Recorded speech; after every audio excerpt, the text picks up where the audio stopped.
farin na fáilte rob le gur fad just to me héan seo pés a bag nervbseach go más na daine tá hartarmsa na daine mór le rá. Is as an cantar seo dú caiisianaling agus nervhí me fás níos ní mórin really óla sugamsa ar chéime sinnéal ach go bhhain an cór dáin ar bheith muidir Scoil agus mé just gurí tá go sás le bheith abalta níos mó ólam agus a bhí le Élís fahínta go háirithe as sihir saige a chur lethar dúine agus an tír ar fad. So ar bhaile Eithne sort tu sa chuir rudaí? Well, dúrach abhaitseáin bhhail an na bhuíochas rá rih gachéine imer agus a cuiste ar san an chlár intach a chum siad a lig mlíana a ríis tréalaíon bhuachas go a ríis agus fáil se mór is mór an ódóing go háirithe rih Élís a bheith in ar measca nniu míle buchas Élís agus tá sualagan go méid córa deas a ggéanú. Tá áthas orm tú bhfuil tú a caintling ó an stún chin nó as bla clia? As bla clia in your le chafracha. Well, an rún an Bart an rud a bhí Bartí a gin Élís ná bhí Caitriona a chur ní si a chur ceisna ar a caint frí na háir. Maidir leis na ceisna heol mé hagad túramas trí seachtain ó him. Bhí sin aráis ar dói. Agus ina dhé sin, ba bhhail an bheith córá beag a dhéanamh leat a caint fí cosúlachtaí Beiidir idir a héthar féin agus an úrscéal sin Tonn Tuile. Bé tú a caint fi a héthar féin agus bé se sin deas go leor. Well, duine méid iireach mar sin. Caitriona? Leis Éilís má dóin má bhíon cuma ionta bhonasach leis na ceistine nó leis na hábhar a luan ach a bheitá ráling cinmhór a léitú Tonn Tuile den cheadúir. Agus bhhaid ar coppla focail rá faoin dói a nachis sé seo a bhaimart. Well, chun féin rá ní cíanam go raibh an ócáid áirithe nuair a daimsig mé agus le mé an chéadúir. Is cíanam go hanaba chun is mar a tháinig mé ar bhór nGaeilge don chéadúir mar bhí mé ar Scoil sa beidir sa chuigú nó sa séal bliain ar an meánscoil agus daimsig mé an tuairiscéal orthu seo sa leabharlann a bhí agan sa Scoil agus de léig mé agus is beag úrscéal in nGaeilge a léig mé riamh an sin ach bhána cin a bhí ar an gcúrsa dílanjóirí antalánach ruthmór an tail. Near haven't she go row for them the leg made more nGaeilge agus chuir úna orm an bhí sé cotanabug sin bhí an tábhar cóspéisiúil sin bhí sé díreach cóspéisiúil leis na thuairiscéil ar fad a bhí á léamh go in mBéarla go an tamar fad. So is socha an sin gur tháinig mé ar Tonn Tuile Soália ins bhí leabharlann an a bhaith ag mo ar chéile bú a bailúchán macht de litríoch nGaeilge agus leon eile. Agus siad gur beidir gur aithe mé seo an túidir scríobh nGaeilge agus beag mé amach an leabhar. Agus bhórla an rud céile. I mean, bhí chuir sé a bhain go mór an ceap mé céipán nach bhfuil daoine caint faoin úrscéil seo. A ríis bhí sé just a hahan sé an níos mó ná éonrad really a bhí léite gom in nGaeilge. Ceap mé go raibh sé ar cúis well tá lá cúisina leis ach de hahan an úrscéil sin lam. Agus An sin de scríne toscom gur scrí mé war agus Irish Times le Janie pí an biog. Ach blianta Beiidir nó Beiidir cuaigní na dé go hin de scrí mé war an faoi Tonn Tuile. Beiidir san Irish Times fresin ní cuiinm ach ag molla an leabhar. Gur mai hagad as an méidsin agus is stoilm gannne tú tagart dáhar ítach táhachtach bhéidir fille ar ócáid eile agus sé sin Comhrá dhéanamh idir an dá úrscéal Tonn Tuile agus mór nGaeilge an agus stoilm go mbeadh sé sin ítach simúil ar fad. Ar an lábhaile cén fá meas tú go doctor chuideann gur thug tú féin ach rinneú freisin an áidíocht céanna thuirt ar na bliantó hen. Úrscéal cean ródaich ar an sihir seo. Could dé de bheas is brí leis an áidíocht le leis an cháilíocht seo. Ba bheitá labhairt ar an Sílan I go higgs fiction nGaeilge ag an am sin fáilte gain idir gan de seach sílan den héidir go raibh sé nua mar héma measú sílan bhfuil pelánhí sílan bhfuil an stíl neamh gnáthach den am Tá clachtaíonn sé stíl tá sé anna thu léite tá sé anna himplí ach tá sé anna alínta ag an am céine Tos go an slí léanann sé isteach in san scéil in san slí ina bhaingse ag múna do dhaoine inis tá dhéanamh tosníonn sé chunas mar tosníonn sé but Jackar áitní beyeise do bhína mala a hawa nó rúdishan. I mean, so céad Albert ní sé ag pussy pushing timpe tá go léman sé orlú agus tá atmosfér an a bheith in san scéil ar feadh tamlín tá sé sonna agus an sin úsáidann sé íbán jasa chun an sais sonna sin bohín sé agus Eileen an rapper agus an bandchéile tá Eileen ag an ambor his seo agus úsáidann sé tá sé fillite in san slí is fearr do scríbhneoirí prós nó ní sé omarcoch ach úsáidann sé íbán an tamar fad chun na mothúcáin atá ann a chur chun léargus a bhirtear na atá gceist. So body on rain, be real taken. Gosh, agus kaintling rain and ish. Anyway, body on rain, be real taken before Grimart, Jaron Shea Christian. Tá sé go hanaba an rutsin hugami, to spawn no in a show don't tell. Or Shanakar in wrong the scríbhneoirí croíochta mar hampla.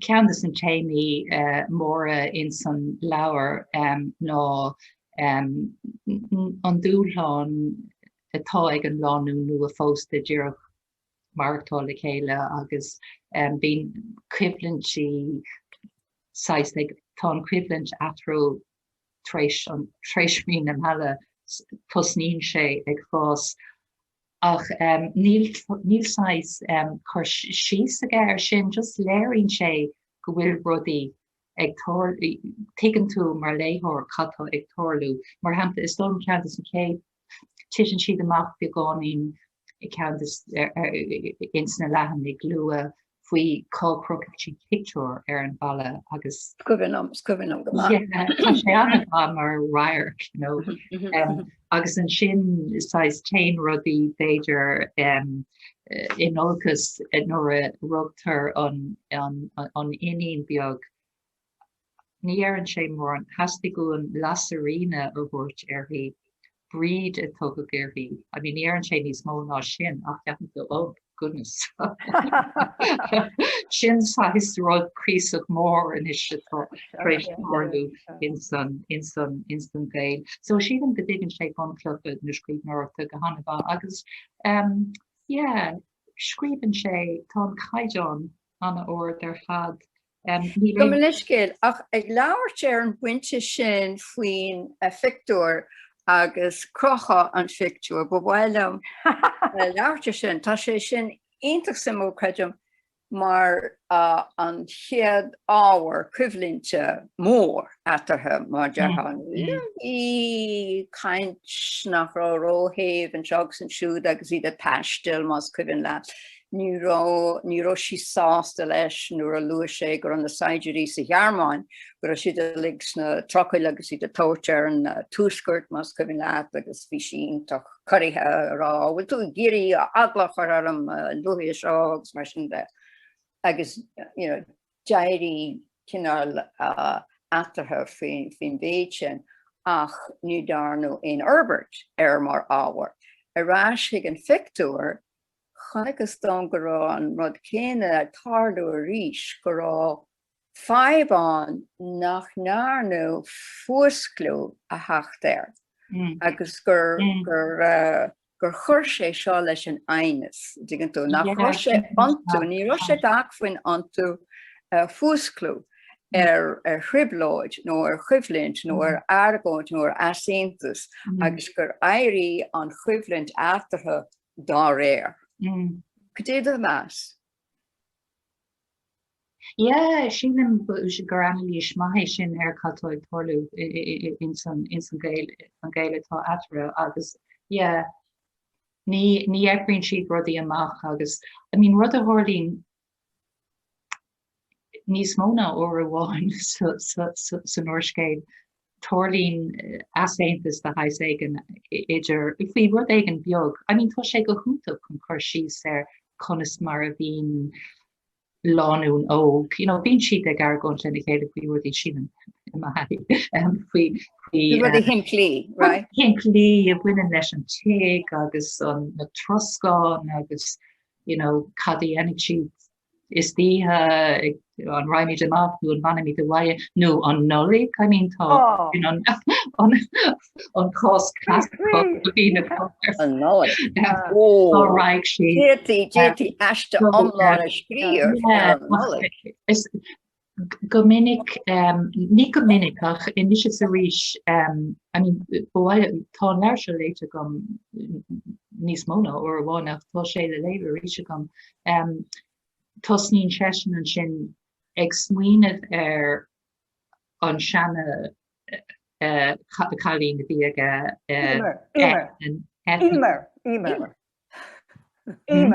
Imer an tanamatárthaí. It's Emer ní bhriain ana Emer ní bhriain, so go hob an tag an siise isteach ina orintha just búlin sé léhi átégan. So éilíonn sé ón pósa agus ón cadre atá a gceith lena ban chéide gotí an 6 fantasy seo atá gceith nó an seanna go a bhí gceith. So tá sé ach nach bhfuil sé sin có tá sé com mar úidir ag déanamh Annalise ar an clí a bhóhín daoine agus cadíanann siad an gúil sé chomhréalach sin ach ar bailach anna gain ar fad agus tá sé cosú le Chekhov nó tá cinnte greibh úidir i teanc eile agus an eisreáin go mBéarla á léamh aige. So ach siad an ghuiil sé tá sé bhí méid smaoine fiúháin ní haon feminúch ní étá sin rá faoi agus tá cuidas na tuairmítá fiúgáin well tá siad sean aimsere maidir le ná mar hampla tá sé an spéisiú ní féidir leis óbh bheirú dearing an racra agus nor fátar ina éonar éis sa Chuige leis an bheanamh nor bhín Éirinn san ospidéal. Just tá géir céimú fásacha an tuis nach bhfuil an chalín aimseartha agus conas a déadach sesin éon rud é henamh sa Chuige. Ach an measta gúil sé sin in chreite. Tá sé on creide dúnas well ní sé. Líonn tú ar an am. An am inar ruí sé seo atálú, yeah? Yeah. Caitriona let hill. An féidir lemsa rudín beag amháin a rá maidir leis na chalíne aimseartha. Tá mé a caint le idir agus cinenne le gachéine. Tá an na sreith na chalíne aimseartha Maureen agus éidir nílas agam tá na lán chalíne aimseartha ann agus níl duine ar bith in a measca bhfuil sáisiúil. Duine a bháin chalín a bháin agus chuann si a máthair isteach san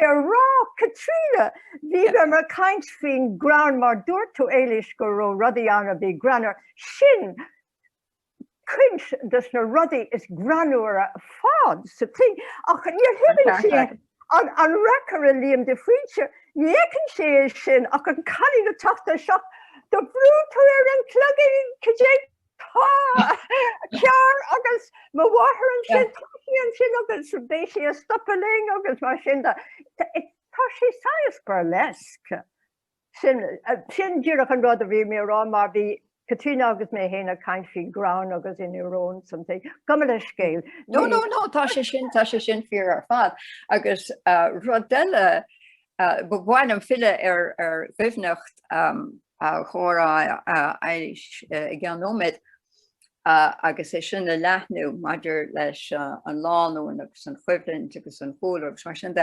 ach maidir leis ar bacatún nó a dúchtú fáidear gur náirnú tagart de chalín amháin a tháinig le cuireadh sa teach ach bhí si gleanta lé ar maidin. Bhí si gleanta lé hála sé sin sa teach saginne. Caitriona ní ar an tach an ró siad lo ar an bhád as dún léire. Well iad le Caitriona Sin cédal sios ní ró chalíne aimseartha ann ach da acma áirithe ag an am. Ar nui. Sin an céadrad. An dar rad tháinig siad go dtí an teach seo. Mar an rud a bhí a dhíthirthe nó bheith a gabhart na manachan. Well, rud eile. Agus in sin an bád a bheach a go dú. An bád. Ach bhí duine bháin an nach wathe ach lóistín Aithne an bhád ar an lád ar gin. Agus tá sé sin luaite sa leabhar.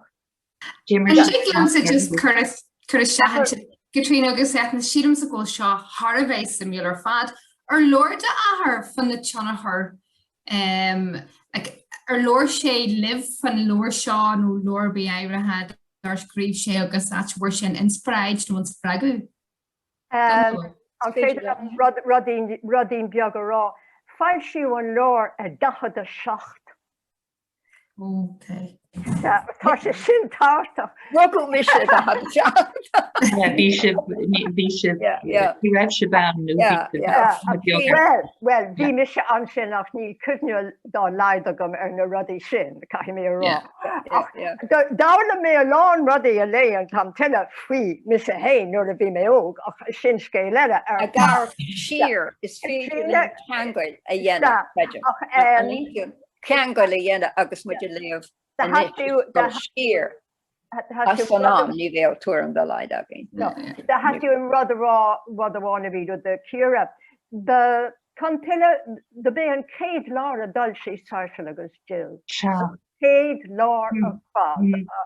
Agus is ítach an rud é sin mar a dúirt Éirinn agus mar dúirt Caitriona.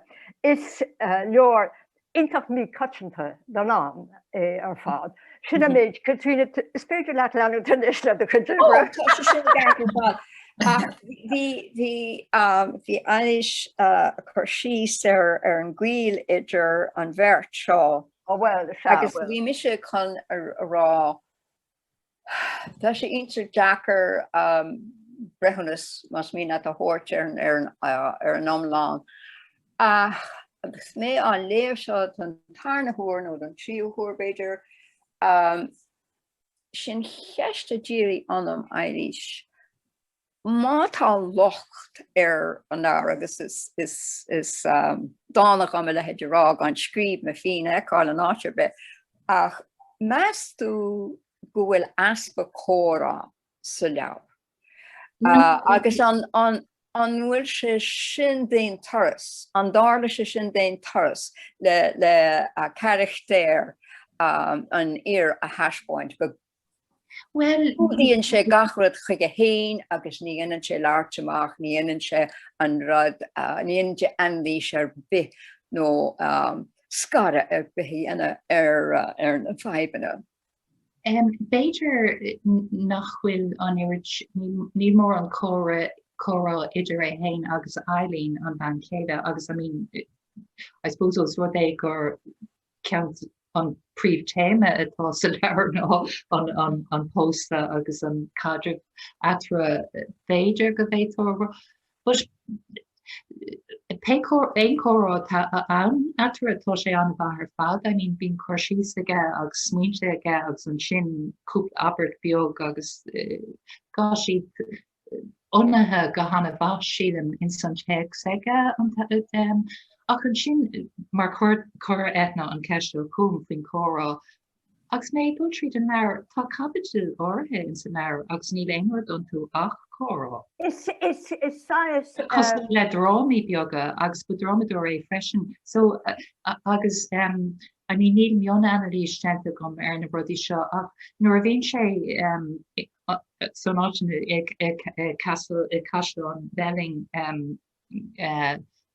well, ní lútar ní anam níosfar ach nuair bhíonn an racra ar cuairt chuig a báthair soáile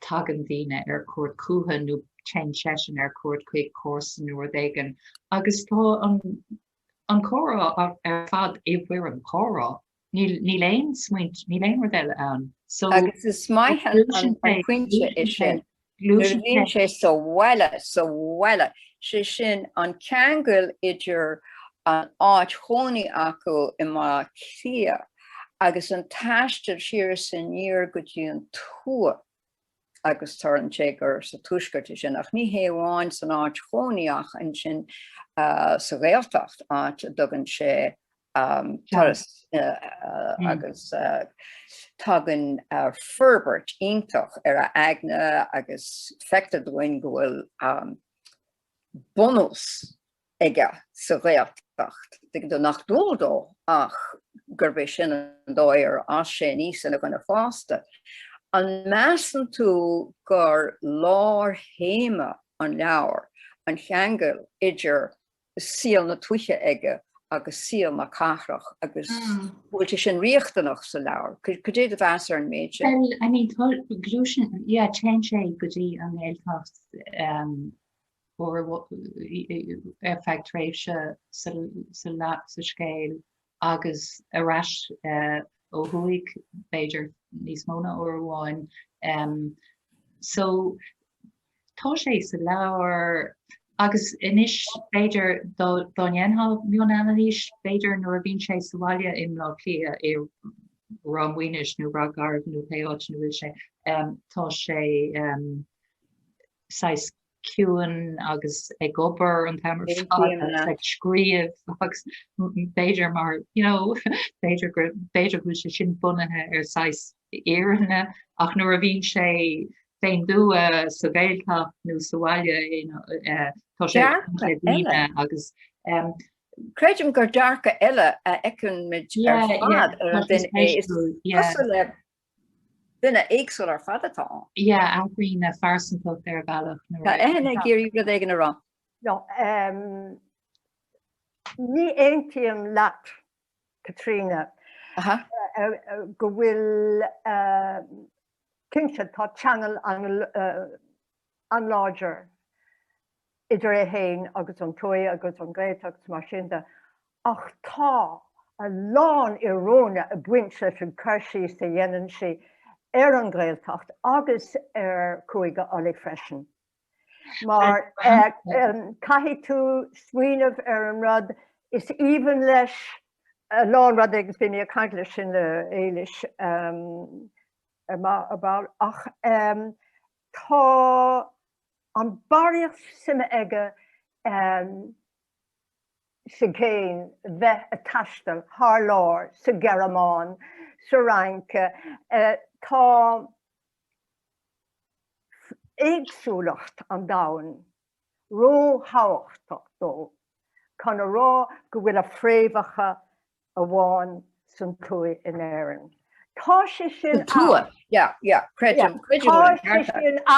sé sin ann is Éireannach é agus bé míid a caiinfí sin tá ging ach níl an uiri sin anfácha.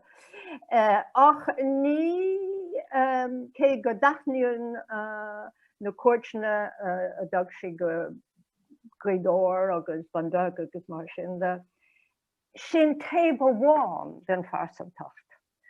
Ach ein tíam le Élís agus ein tíam fad leatsa gur science dual personality a bheann go ró frith cosúlacht paradox sin an rud. Is duine atá sé cléanta idir na traduisiún agus an saoil nua. Sin an fá go bhfuil an tuairiscéal freisin teann ródathe. Mar tá míid díreach tar éis an dara go í damda. Ach thosníonn an gluaiseacht sin agus an macnamh na luachanna saoil, cén saoil a bheith agam inis, idir an dá cogaí. An scris a rinn an céad cogaí dana, críochnaíonn an dara dain cogaí dana é. Agus sin die bel van gestan, sin an saoil mar a bhí. Agus caithfidh sé glacoile sin, an digan tú mé. Tá sé idir gá chomhairle dúirt mé sin an éirí ó tús go deireadh. Maidir leis na mrá, maidir leis an idirchas, gan trochttar na mrá atá sin scéal iontach castas féidirling a caintear. Ach díreach rá gur an rud atá nádúir de ná teacht agus imeacht an támaigh idir an Gaeltacht agus an Gaeltacht. Well, agus beidir gur sin trust a bhín ag gailgóirí blogí a gcónaí an sais teacht agus imeacht ó iarthar na hair arás go dtí an char.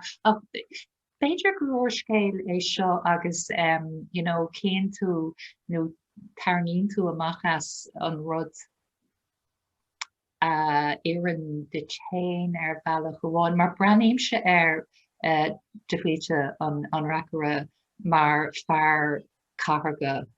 I mean, siadam braham go bhfuil sé sábhaile i rámhaoinis agus ag dul isteach go sráid Grafton agus ag Gold Cafe i Fuller's agus ag ithe cócaí agus ag dul go dtí an drama. I mean, ag dul amach go bin éidir chun snámh nó búla le hímar ní frion agus é sin ar fad. Agus braham tá sé sophisticaúil. I mean, tá anna himiige i litríocht agus in alíonn agus dul go dtí na agus é sin ar fad tá sé broadú deir sé in áitúin as Eileen a van chéile tusk nachhfuil si ag obair tí mar Tony's no spéisice i bheith léibh agus ag breanúir picturí of rudí mar sin. So tá sé sin go léir is Jerring gur sais Eorpach é agus maidir leis an éideach, I mean, in san rair sin an mí na dtíine ar fad ag caint, well, actually príomh is tógan go darlíonn sé sa Gaeltacht agus túisgurt. Tá sé ní aontainn tá tuairimí spéisiúla agus aisteacha darlíonn. I mean, tá cliteá ag rá tásúla gom go mún an Gearmáin an cogadh seo agus níl sé Tá siúd nachach sé sin goróha cé gur bhfuil grá mórige don gearmán, mar bhí ag go Aithníonn sé tá sé níos tuigeann sé go bhfuil rudí bhhaid níos castan á sin, so yeah. I mean, fin aithníonn sé freisin an na deacrachtaí a bhaineann leis, agus níl sé sásta le chuilechóirt a glynn sé agus a bhecinn sé an. Níl an dóhéad ba ní bhí meid súna céimtégur tá si an gúil sesin neodrach. Bhí an neodrach agus tá sesin 6 neodrach. De puite. Sa leabhar, An racra. Ní má an racra, ní má leis an sais West Brish mar ná beile tá go bhfuil an caiint faoi nach bhfuil Hitler go húnta á féiseach. An rud tá fuair aige don annolalas ignorance, annolalas sin. Mí ein a buint leis, a sé mí aideach ar fád agus ar nui an racra. Tá sé ní mé mar fear ó le úlvínta mór a castingúig bheithna scríbhneoirí úntach agus tá lán ar ólas aige agus níl fáine aige le daine atá anólach agus agus féidir gohfuil tuairimí roinnt borg aige agus eici héin ag an bhean dá bháin. Tá cinál cuimhlinn sin le feicáil nuair a bhíonn siad a caint ar muintir a bhná agus siad No, ní hasan sé sin go má ach tá sé cinál simú fé mar dhéanann siad íireacht an teagas an siúd a bheith béasach agus cardúil agus mar sin de ach tá íireacht an drochheas i gceist nach bhfuil rá níl sin rá hanimhach tuigeann tú nach ní hééis sin amháin nach bhfuil sé míaideach faoi réí nach bhfuil ar an taon chaideán ach go bhfuil drochheas go smír ag tuigeann tú sin matnis. Caitriona go le scéal an bhfuil ceistena eile fácha agad. Well, bhí mé caint ar an chahar agus de lu Éilís ramhuinis agus bheith ina chahríthóir agus mar sinnta agus bhí mis go le rá measú an dogan an leabhar léir agus táhachtach de chuoine an léniu de lucht ó ógan léniu ar híal na cahraach príomh-chahar ag an am seo agus gohfuil táhacht a buint lei sin agus stádas an na cahraach i rith an éigeandáid. Chuoine a léach an leabhar san lá aniu an tá mé rá. I mean, de leig mi sé rís an teachtain se chatte agus é samad a leig mé leabhar a thug léargus chomadam ar conas mar a bhí sé bheith I do chonaí sa chahar seo le linn an éigeandál le linn an tarna cúgadanda agus ní hé go bhfuil sé, I mean, sílam is úrscéalí anna bhathé Shéamuis Uí Néill, so tá sé ag díreú ar an rachar a héanas do go bhfuil bunthe ar an údar Beiidir agus ar an Tuile agus nó rudí atá ag torlú in san Chuige. Ach tá sé, so níl sé ag brú na rudí mór na trí mór starú le oring. Ach tá siad bhí mé le bra tóga ann an tamar fad mar atá COVID linge inis blian díreach mar sin sin an cóhéigs agus orintanta tagann sé staach go dramatúil ag deire an leabhar a nín sin an crisis mór bhuineann sé leis tá éine nachfuil an leabhar seo léite a goibh agus léigé tá sé de fuite ina chéimhneoir áitiúil sé rud é mar sin. Anna háach. Se Yeah, agus the place called equivalent he called Major agus dói a Jane se seo a bhaim arthú mar dáhain agus sé féidir sin an fuair dearnach mar deartha. Gine sé deilt úfátarthú mór nach náchan sé leis an bhean go bhfuil si míthachar agus aglach ar fad agus gur bhéh sin féidir an deilt smó a hagan atartha. Mar ní an náis ar bhí aige ar an agla sin atá fíornach. Yeah, on chart good. I mean, is sin an size dilemma more to a jar on now a sin a current sin a croheen on Tonn Tuile show on tsunami a hoarding Islamic journal on equivalent shin maar you know tádú she shoot mar chin sé well tádú she ko sé in a vel is na craibnoirí seo caiig sé dul nor ein sé léch agus mar sin de agus ni has no size on lawer a ville de eine nachhul sé leite but ag an puint sin tagen an koga sta in son scéil sé cosú le búna ag titim agus chuann sé síos ar na búnaí so óhuaig agus é sin de so you know is rudí beaga bín si well an aib leis an chalí na chalíní aimimsú tuis gon coga chuis álaigh de réir Éirinn agus an racra agus tá rudí níos costa sína mar a bhí agus you know tá aspa rudí áirithe ann agus mar sin de so tá an coga ann na gcónaí mar cóhéics an tail agus tá sé có ná dúrtha agus mar cid orgánach den leabhar is beag úrscéal imeachtla ní is go ceanna béling ige ní féidir lomsatín a bhar ceann imeachtla a churann síos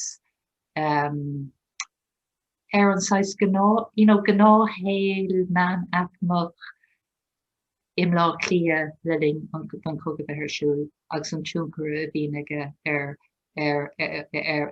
an tail tá sé dámach seachas éon rud eile a bhaineann leis an uorscéil mar alínú litríocht sílam mar sais docanéid é ar an cuitin dorstar gúil sé anthachta ar fad. Gohéintach, well tá sé sin is almost galanta é sin caithimérá go mí maithe is even agus you know bhí an puinte bhí mé chun a dhéanamh leabhar clígó hin ná agus mé ag léamh an leabhar níl sé femnach ach tá rud ag an sais ban úl ag buint leis an sim a churann sé ag an ná rudaí you know in san téig agus na troscáin agus éideag agus bia agus is even lom agus seo rud starú freisin a bhuiine leis an slí a thugann sé you know luann sé airgid mar I mean finding amach 8 punt atá ar cías in Eithne bliana ar orson galanta ráhains an tús agus tilann sé trícéad a cléige punt in Eithne bliana sin an tuairtáige sonefik orciis soga atá gist agus an sin fáin sé an úsar sin hartá a gá Guinea gáfunt agus cúpla skilling go réalta dus na hátainna a scríobhann sé dus na so I mean tá sin go léir Harabes spéisiú nach chuil Tá sé fírinneach tá sé féarnach fírinneach ar fad sin mar bhí sé agus just tá sé spéisiú na figurí sin a bheith gut agus agus an léirgus ar you know conas you know go raibh Calling Aimsir an no anapid Calling Aimsir an go rev an size I mean we say like an size say the be a yeah tá sé is tá lá in her heart Shaska blian ach bhealach tá sé anna cosú leis an le mohéis. Imlá clia ag gobar agus ag dulgadtí an airplin agus godína scanán agus ag go cafe. Is féidir é háid. Well, ag dulgad dress dances, tharlíonn sé sin. Gammal a scéil, an dress dances sin áhar green eile Caitriona. Mar is anmh agus is iontach an rud é ach éiríonn an rachra olta. Agus tosníonn sé a dása leis na chalíní óga agus tá siise ile agus a fé. Náirithe. Well, ní fiú ach droch Wasser, Caitriona. Ó cinnte ach agus é a do sin tá sé sin uairháin eile intach granúir caiithí mé rá.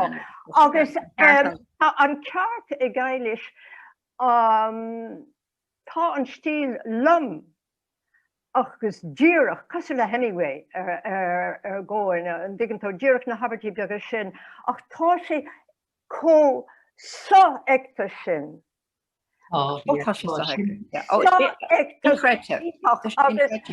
Sin jarmid tá sé scríb a chuide brehéin an rachara agus tá sé a rá.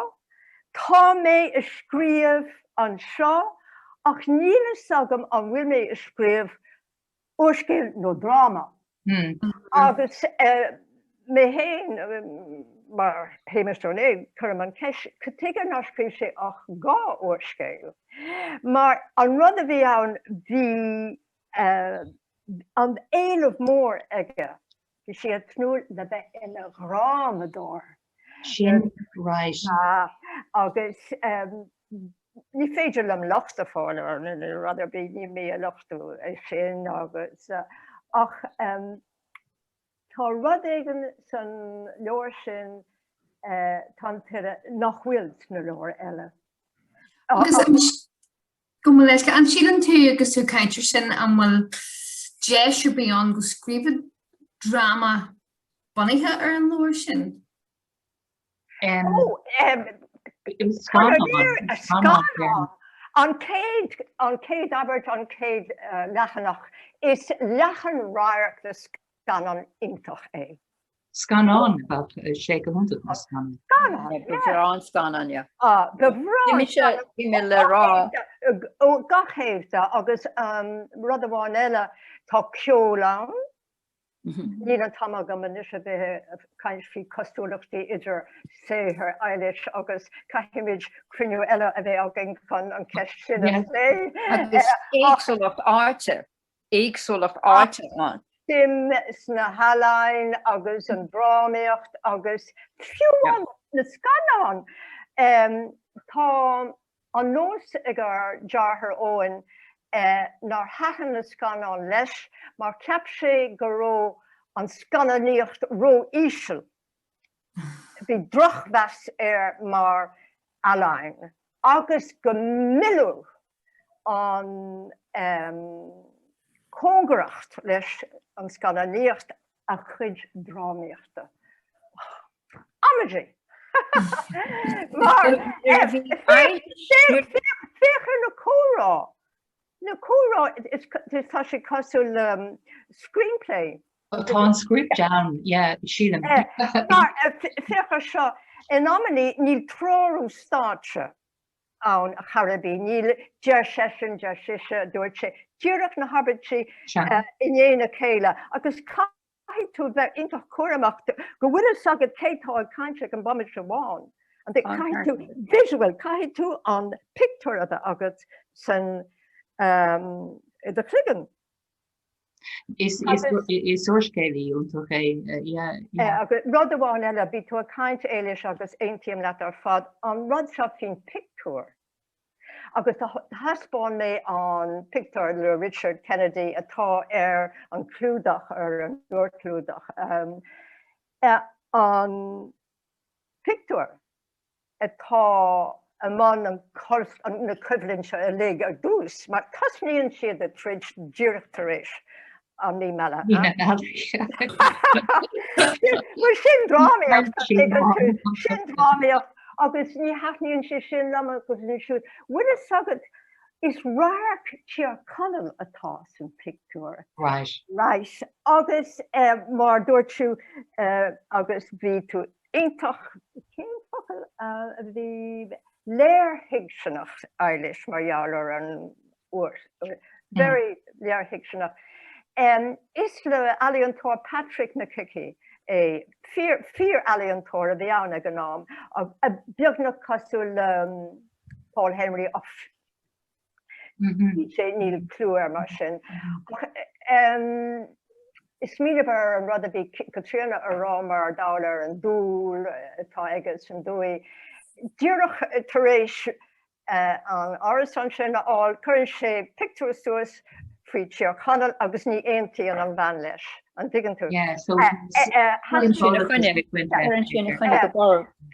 Tá rud a go rá margheallar an cuimhlinn ná dúra go fáil. Sé her Éilís Ní Dhuibhne. Leanann sí an obair a thosnaigh Shéamuis Uí Néill le Tonn Tuile. An mánachma na cathrach atá mar a príomh-ábhar aici. Sin bunús an rud. An dara rud a hastíúm a chur a bhaim a chuí a bhaim armsa ná Tasníonn an cuaig cabal de Tonn Tuile leis an labhairt seo. Bolle na móna an chéad rud a waithí mé. Tá mise a léamh the dancers dancing. Tá mise a caiite faoi is sár obair sár éair. The dancers dancing Éilís. Agus léam bolle na móna a bhéadí mothúla maiche san air. Tá mé it enhanced the goodness in the air. Yeah, well.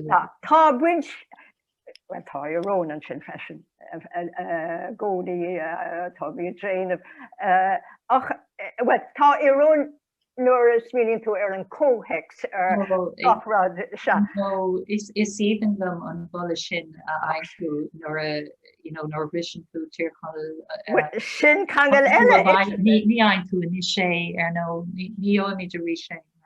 Tá sé ítach an leor mar bíon sinne món aige agus is fuair leis an gúil as an. Yeah, well, úsáidann sé a rí sé, bíon móna í freisin ag margheallar an rud a dúirtear faoi hep an grá románsach aber mis lún na meile áileach na mrá neart an fear agus gafrad mar sin. Dearann siad nach ró aithne acu ar a chéile. Ribré. Fósin. Well, a féidir am ceiste chur ag an air an fointe sin go leis chusteart, but agus muid play Tonn Tuile. Actually, I'm not a chance of mention. Is given him a nuri Eithne Dúirt tú gur chur sé Gone with the Wind. I given it it's go to Janu gur kinnal lagan nGaeilge the Gone with the Wind. Agus Élís sílam hían go bhfuil an mar dúirt tú níú aithneach chéile agus tá meh ar an cadrah beagnach dír leir. Current sé de gearscéalaí hían imime givna the Pale Gold of Alaska. Agus tá ag deanútas an neach sé bhaimart agus tú ag scríobh the Pale Gold of Alaska bhí te siad inta cos chéile an dearú miltin na bránach agus an meh sa cadrah agus ar eile ach ar nói is téama mhuair ag nám céine mar dúirt an Irish Times ag an nám is pórtráid dílis é den man acma nua. Yeah, the nascent bourgeoisie. Agus current Tonn Tuile sios ar a mánach sin le piantí na brethe agus an áis growing pains an digan tú. Ach tú féin tá tusa chur sios ar Manach ma lánach na manach ma ísún manach ma manach ma agus manach ma ard. Ní nánach ma ard. Well no in Éirinn as well. Agus tá lán difriocht an ach tá an tower céine banúsach an agus na Pidlint agus An strachel. An strachel. And Jacob Níl bhéascí an rud é. Gomuniscéile caithí mé an rud seo caithí mé an rud seo Cuireadh the dancers dancing Cuireadh dúna náragat well ní dúna náragat ach an leor a hapní an gomórlam aisling nó inín ach. Oh, Sean. Is coming of age teachtaníis atá gist an sin na dégóí se. Bhfuil sin téime nach bhfuil I Tonn Tuile a chorbaí an bhfuil sagah catige. Mar níor aithnítar go raibh a leith léid an. Níor aithnítar go raibh an taobh sin dus na dégóí an teachtaníis. Yeah. Níor áirtí faoi. Níor lóru fi a chorbaí níor glacu leis agus catige sin an fá sin préamh na crimhlinte I Tonn Tuile. Ní sin fásta suas. You see, ní siad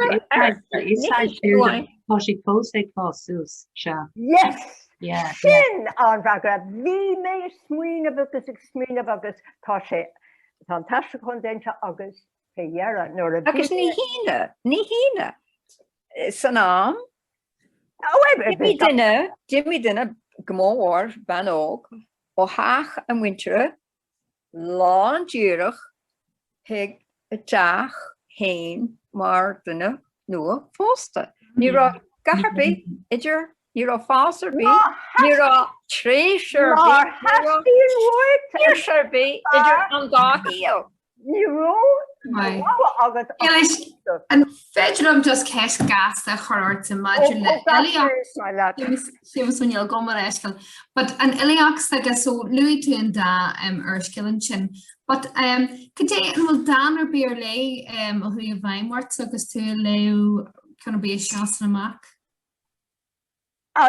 Donna scríb sin tan céad an sios cuireadh gom le scéal is intach táhairtá a cheist. Sin cosúlacht eile idir Éilís agus racarid a feature ó Shéamuis Uí Néill. An Simpson imeacht, Cuireadh the dancers dancing mar revrá nó díreach Don focail mar a deirtar epigraph. Tá Don galanta le Gerard Manley Hopkins. Oh, sure. Yeah. In Versnaid. Agus is kaint agus fin táhairteach na fianaíochta an saoil fianna wiseness atá an dúchas. Agus sin an rud a fuair sé nuair a bhí sé idir Conal nó sa Gaeltacht freisin. Agus tá mar dáin acu le Tonn Tuile, dáin as an dara is déag caileach béire a kaint. Se is as an dáin sin a hagan an tinsel Tonn Tuile, an rud tugan an shrub that imagine turn on tra which sonnihe sin an gluisecht sin an scéimetá ige. Sin an scéimetá ige an sin. Ach mar filiocht se Tíre bhuiine sagad gur daid sé Shéamuis Uí Néill dáanta de fástaí datha buní sé sin rá gábhlíonn ina dhé Tonn Tuile. Agus ag deire cnús an sin de bhaanta de fástaí. Tá dáin a bháin ann de daoine fásta. Bhuiine sagad cén dáin é sin. De daoine fásta tá sé scríofa ceann de catlín Cathlín sin ar máthair, bhfuil áras ná leithrí sin níl. Agus tá gach aine sa domhan a rá go sin dáin do fástaí a nach bhfuil sé galanta. Tá aontaíonn leis go bhfuil sé galanta is cosú le haiku é mar a deartar ach ní do fástaí é ach do daoine fásta sin an cédal sios círa impiamart le a leor I lig. Tá sé galanta ar fad na dátaí do fástaí mar an smíniú a bhí aige ná The Child's Garden of Verses, a scríobh Robert Louis Stevenson, Virginibus puris quaig tá an ladaníos fearra Caitriona, galanta agus tá na léróidí garanta. Mas féidir le cúb áil nó é áil le leabharlann éigen tá lán dá sé chuirmagas chur an fuair ar scanna ar dheimhas ar thóir ar lana chorus de gléiscúil de fér nó gléisar béala faoin spéir agus go héintach nuair a cheannaí mise an taras an beag seo Montparnasse bhí na daoine a chur fuair ar scanna chuna sa tugtar ar knife grinders. Bhí siad na sráideanna I báras trí 20 bliain ó hen go fáil. Agus tá léráid an just is even an cean sin mar ragra chud ceist.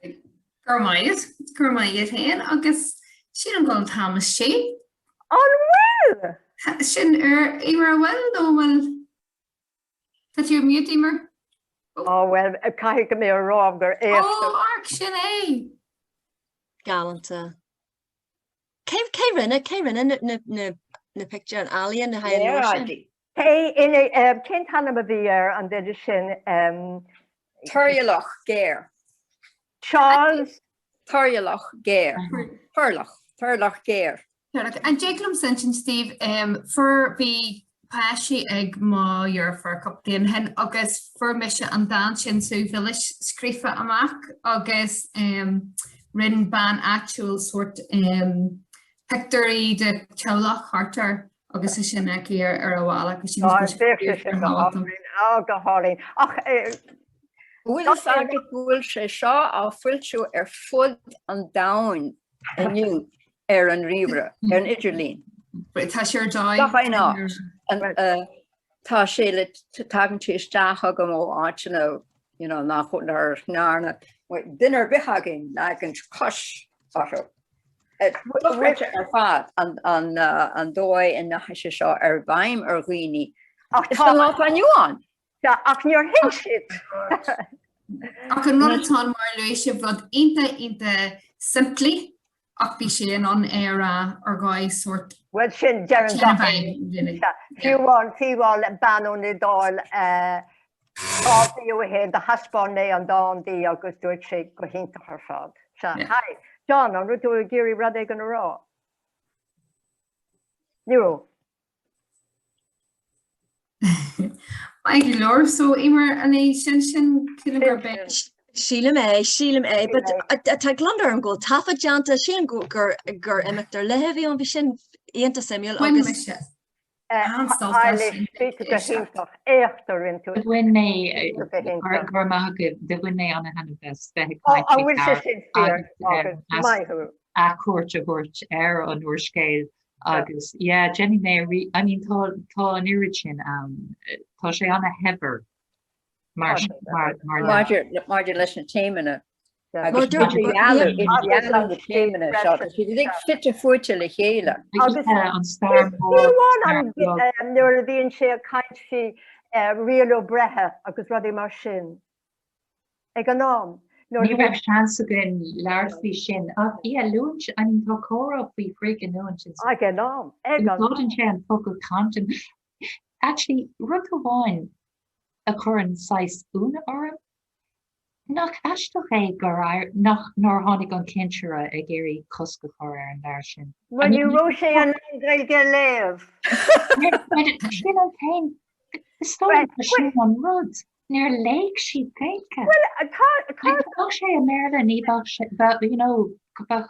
On your I should know. Sílim sa gur cuairdain is seo dhéanamh Éirís. gur a míle maithe go cuireadh gur míle maithe. Gur chéadú agus just ba mé chuíon tam sin seach go gasta sin chimera. Gur a míle maithe go agus tá mí fíorhuioch fi choín agus sé. Gur a maithe go imer. Gur míle agus imimeachtar le hefión agus mé dúil camera, tá mé dúil leis na scanan eáil leis. Oh, Jetty. An taisrúcháin. Yes, sinna eáil a gló agus eáil chur a gló sa cló nua-aimseartha. Gáthangach. Gáthangach. yeah. Céad imeacht gur míle mága bhas chuile duine a bhí páirteach. Okay, Caitriona bhí go hinnta. So